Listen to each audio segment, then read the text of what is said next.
رابطة الأندية المحترفة حسمت الجدل ورفضت الطلب اللي كان اتقدم بيه نادي الزمالك عشان يأخر ميعاد ماتشه قدام فريق إنبي لمدة ساعة واحدة، وبناء عليه اللقاء هيفضل في ميعاده اللي متحدد من الأول خالص من غير أي تغيير أو تعديل، وهيتلعب في تمام الساعة 5 عصر بكرة الاثنين زي ما هو. وفي تقارير وضحت إن قرار الرفض ده جه بسبب تمسك الرابطة بالالتزام بجدول المسابقة المخطط ليه، ده غير إن مواعيد الماتشات مرتبطة بشكل وثيق بحقوق البث الفضائي ومواعيد الإعلانات، وده بيخلي أي تعديل في التوقيتات دلوقتي موضوع صعب جدا ومعقد من الناحية التنظيمية.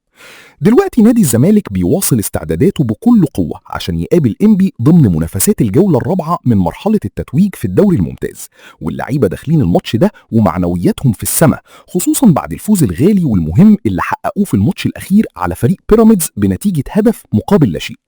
ومن المقرر إن شاء الله إن الماتش يتلعب مساء الاثنين الساعة 5 بالظبط بتوقيت القاهرة، واللقاء هيتذاع مباشرة على قناة أون سبورت لكل الجماهير اللي مستنية تتابع الملحمة دي.